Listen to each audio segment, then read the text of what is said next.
Hello, my name is Cassidy Taylor, and the article that I chose is from the Seattle Times and is titled Teen Arrested in Seattle, Police Chase Also Linked to Tacoma Homicide.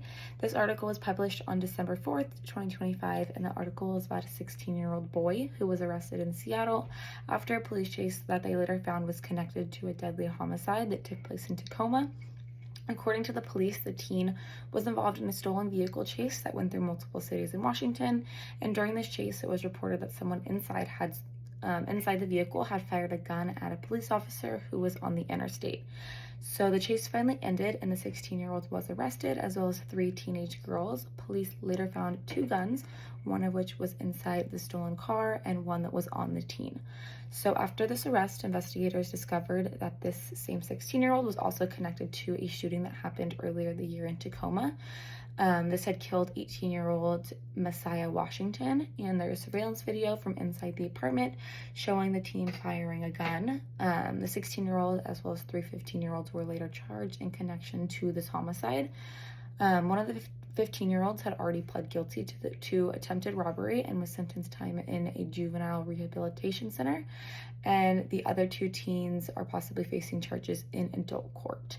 So the article goes on to explain how the 16-year-old had already had a criminal record when this had happened. He had been found guilty of robbery and theft and was on probation at the time that this incident occurred.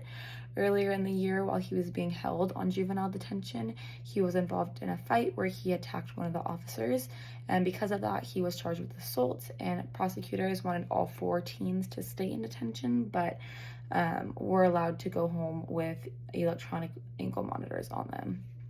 So this relates very strongly to the textbook on page 125, where it talks about juvenile crime today and juvenile delinquency. So the textbook explains that juvenile delinquency means any illegal act committed by a minor. So obviously this teen had committed several serious delinquent acts, including robbery, gun crimes, assaults, and murder. Because he is under 18, he is legally considered a juvenile and is first possessed through the juvenile system instead of adult court. So this just shows us how the justice system treats minors differently than adults who are accused of crimes. So the textbook goes on to explain how juvenile crimes often start with smaller offenses that later become more and more serious over time.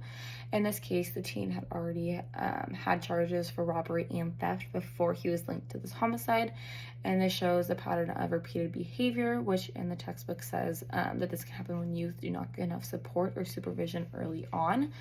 The textbook also says that things like poor supervision, school problems, unstable home life, and peer pressure increase the risk of continued criminal behavior. So obviously we don't know for sure what was going on in his home life because it didn't say it in the article, but it's just something to keep in mind when you see cases like this. So the article also connects to the section on juvenile court and detention. So the 16-year-old was placed in juvenile detention instead of an adult jail. Again, this shows us how the justice system tries to protect youth by keeping them separate than adult offenders, and juvenile detention is meant to focus more on supervision, counseling, and behavior change instead of just strict punishment. So however, since this case involves a very serious crime, like a murder, the teen could possibly be charged as an adult when he is charged in court. So this shows the challenge of trying to protect the youth and help them change their behavior, but also keep the public safe when crimes are this serious. So this case shows how serious juvenile crimes can be and how the justice system responds to it. And although they do want to try and help youth change, at the end of the day, they must protect the public.